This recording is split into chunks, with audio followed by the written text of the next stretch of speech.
Em pronunciamento ao vivo, o deputado federal Daniel Silveira afirmou que os brasileiros precisam enfrentar o período de turbulências que se avizinha no país e confrontou Alexandre de Moraes ao comentar decisão judicial que censurou páginas e perfis de empresários, jornalistas e ativistas.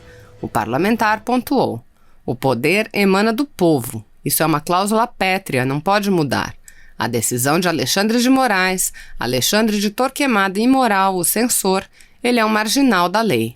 O que podemos esperar dele? O ilegal, o ardiloso. Tudo que for marginal, tudo que for ao arrepio da lei. Nesse contexto, Daniel ressaltou: a decisão dele de censura vai contra toda e qualquer precedência jurídica e moral. Nós temos, literalmente, um ataque ao povo, à democracia. Ele tenta, a qualquer custo, defender o organismo corrupto em que está inserido. A verdade é filha do tempo. Não desistam. Assista. Pessoal, que tempo é esse que vivemos, hein? Que tempo é esse? Muitas pessoas se questionam, interpelam, criticam, né? Vociferam aqui pelas redes sociais e nas ruas. O poder emana do povo, assim diz a nossa Carta Magna, a nossa Constituição. E isso é uma cláusula pétrea, isso não pode mudar. É o princípio de qualquer democracia, a vontade popular. Isso não é novidade para ninguém. Você pode pegar e falar assim: olha, eu acho que a instituição tal representa a democracia. Você está errado. Qualquer tipo de instituição representa o Estado com E maiúsculo, ou seja, o Estado lato sensu, tá? A decisão do ministro, longe de excelentíssimo, do ministro Alexandre de Torquemada imoral, o censor, ele é censor. Ele apela para a censura e age ao arrepio da lei. O ministro, ele é um marginal da lei. É o que ele faz. O que nós podemos esperar dele? O pior, o ilegal, o ardiloso, o inescrupuloso. Nós só podemos esperar desse sujeitinho, vamos colocar assim, tudo o que for marginal. Tudo o que for ao arrepio da lei, você pode esperar dele.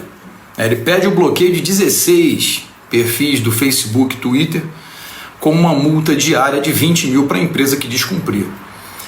Vai contra toda e qualquer precedência jurídica, vai contra toda e qualquer precedência moral, porque essas redes sociais, elas estão e existem, embora tenham lá a sua vertente de ideologia esquerdista, declaradamente, seja por Mark Zuckerberg ou o presidente, CEO do Twitter, do Instagram, eles já deixaram claro que tem sim o viés esquerdista. Mas enfim, as redes existem e são as que têm maior proeminência no mundo.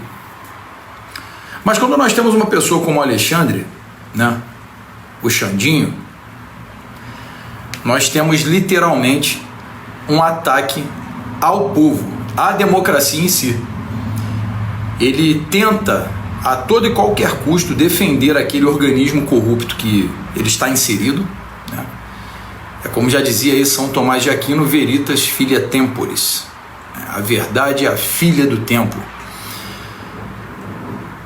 Não desistam, porque apesar de eu ter o pensamento positivo, de imaginar que à frente nós seremos vitoriosos, e sei que seremos, e eu não vou desistir por nada nesse mundo, não desistam, porque antes de nós chegarmos a essa vitória, nós passaremos por um período que vai ser um período de turbulência, né? Vai ser um período de tempestade, porque é um sistema que se protege há décadas, né? E não só aqui no Brasil, ele cresceu no mundo todo.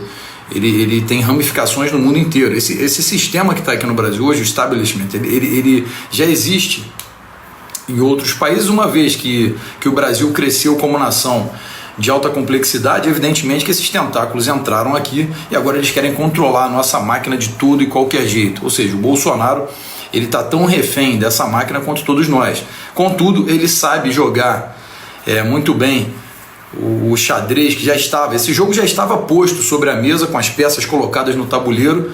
Contudo, ele entrou ali, né, como o rei, né, e o restante seriam peões a serem movidos, só que o sistema tenta colocá-lo como peão para que ele possa ser removido do tabuleiro, dar um checkmate, só que não vão conseguir, porque o Bolsonaro ele tem o apoio popular, tá? Eu sei que o Alexandre Moral vai assistir esse vídeo, então, Alexandre, você deveria nascer 10 ou 30 ou 40 vezes, né? Eu não sei se quando morremos vamos para uma segunda dimensão, terceira dimensão, quarta dimensão. Eu não sei se a teoria das 10 cordas ou 11 cordas na física quântica está correta, ou se o espiritismo está correto e nós vamos para um tipo de paraíso para poder reencarnar. Eu não sei. O que acontece ninguém sabe, ninguém voltou para me dizer, mas olha, se for mais ou menos uma dessas teorias, você deveria ir e voltar umas 30, 40 vezes para talvez voltar com um pouco de dignidade. Você não merece de jeito nenhum ocupar essa cadeira do de ministro. Foram alçados aí ao cargo de ministro, levam a alcunha de ministro, contudo não são subordinados ao presidente da República pela tripartição dos poderes, mas são nomeados pelo presidente, né? Foram nomeados aí por um presidente. Você deveria ir e voltar umas 30, 40, 100 vezes, eu estou sendo até benevolente, para que você pudesse ter um traço no seu genoma dizendo que você presta um pouquinho, porque você realmente não tem escrúpulos, você não tem limites. Essa toga, infelizmente, com a vitalicidade, te garante plenos poderes para tomar essas decisões totalmente monocráticas e inquisidoras. Esse é seu problema, Alexandre. Você é realmente frustrado, deve ter tomado muito cuecão, muito bullying na escola, né? Deve ter roubado aí, furtado sua merenda, aquele garotinho maior, um pouquinho mais gordinho, deve ter te dado uns tapas, não é possível. Ou, sei lá, é frustrado sexualmente, sei lá, qualquer tipo de coisa. Alguma coisa tem, cara, alguma coisa tem que ter, né? Para que você não perceba o quanto dispensável e descartável você é no meio jurídico. Você realmente não tem validade alguma. Você não tem essa validade, você não joga, né? Não joga pelo povo brasileiro, você joga contra o povo e contra a nação. Você é um inimigo da nação, você é um inimigo da nação, né? Mas o que esperar? O que esperar de um tempo como esse, né? Que nós temos aí como pessoas que são enaltecidas, o blogueirinho Felipe Neto, que saiu no New York Post, né? Que foi lá, não, eu falo do Brasil, que o Brasil está nas mãos de um genocida. Que genocida é esse? O Bolsonaro, que levou água para o Nordeste? Ele que é o genocida?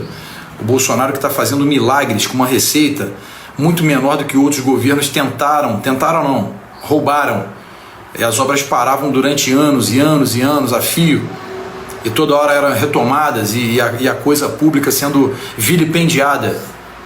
Mas o Bolsonaro fazendo esse milagre econômico, esse milagre, mesmo em época de pandemia, que foi criada para tentar acabar com o governo do Bolsonaro, Donald Trump, né, Netanyahu e várias outras pessoas conservadores no mundo. Viktor Orbán da Hungria, com os conservadores da Polônia, da Ucrânia. Aí sim, aí esse Bolsonaro é o genocida, né? Ele que coloca ali o Fundeb com um índice maior de orçamento, né, que luta para que o país cresça economicamente, luta pelo conservador. Esse cara é o genocida. Aí me vem as pessoas, algumas pessoas, tá? Não estou generalizando não, mas esses alguns aí, esses poucos indivíduos, eles conseguem fazer um barulhinho na internet. E quando fazem, levantam a pipa. Felipe Neto, tadinho, aquele garoto, tadinho, uma limitação tão dantesca, tão absurda. Anitta, né? Marcelo D2. Esses são os heróis hoje, né? Boa tarde, nobre deputado presidente da mesa. Satisfação aí observá-lo aí conduzindo os trabalhos. Eu gostaria de fazer uso da palavra, estou sendo bem ouvido, né? Para poder fazer um contraponto, na verdade um desagravo a esse absurdo que o ministro Gilmar Mendes, que não faz por merecer o cargo que ocupa, citou em relação às Forças Armadas. Eu fiz aqui um pequeno texto, me permita, inclusive pedir que ele seja depois colocado aí nas mídias aí da Câmara dos Deputados. É o novo príncipe. A frase de Maquiavel, tá certo, afirmando que os fins justificam os meios, não pode mais ser aceita no mundo atual. O STF tem agido de uma forma que deveria ser repensada pelas autoridades dessa Corte Suprema, as atuais e as antigas. As ações são caracterizadas como sendo uma caixinha de surpresa. A população brasileira hoje, quando ouve a palavra STF, já começa a achar que é brincadeira. Nessa última semana, uma denúncia envolvendo um dos membros, o ministro Gilmar Mendes, resolveu no espasmo de autoritarismo, insanidade, atacar as Forças Armadas na pessoa do Exército Brasileiro, acusando levianamente de estar participando de um genocídio. Isso é um absurdo. Esse discurso é um discurso político praticado pela esquerda e pela oposição nessa casa, lamentavelmente, que deveriam, sim, ter a sua imunidade parlamentar preservada, claro, com certeza absoluta, assim como a nossa não está sendo agora na investigação feita pelo ministro Alexandre de Moraes. Eles estão tendo essa imunidade parlamentar preservada. O artigo 53 é bem obedecido. Mas, nesse caso aqui, pelo amor de Deus, não é possível um ativismo político dentro do Supremo Tribunal Federal. A gente não pode aceitar isso daí. Na verdade, o ministro, quando se referiu, queria atacar o próprio presidente da República, que repetidamente, por petistas aí, por políticos de esquerda, é acusado de ser genocida. É lamentável isso daí. Discurso político feito por um ministro da alta corte. Onde nós vamos parar? Agora, o pior não é isso, senhor presidente e demais colegas deputados. Ele fez esse discurso no momento que a mídia omitiu a delação premiada do Marcelo Odebrecht envolvendo o presidente do Supremo por corrupção, por ter recebido benefícios e sei lá mais o quê. Então, é lamentável que essa orquestração entre eles ali, isso esteja servindo para desviar o foco nosso da casa, ou talvez até da grande mídia, tá certo? Nós não podemos aceitar isso daí. Como é que pode nós aceitarmos calados a agressão que está sendo sofrida a deputados e um senador? A casa está calada, o Senado está calado, e é o Senado Federal, de acordo com o artigo 52, é que tem a competência exclusiva de processar e julgar ministros do STF que estejam agindo fora das suas competências. Então, eu lamento muito, eu gostaria de pedir que essas minhas palavras fossem lidas na Voz do Brasil, porque eu assumo a responsabilidade dessas palavras, porque como militar da reserva e como deputado federal, eu tenho o direito de expressar o sentimento daqueles que me elegeram, que me colocaram aqui no Congresso Nacional para falar as verdades, para reagir a esses abusos de autoridade que são caracterizados por essas autoridades que, infelizmente, não fazem por honrar o termo ministro do Supremo Tribunal Federal. Muito obrigado, senhor presidente. Obrigado, deputado.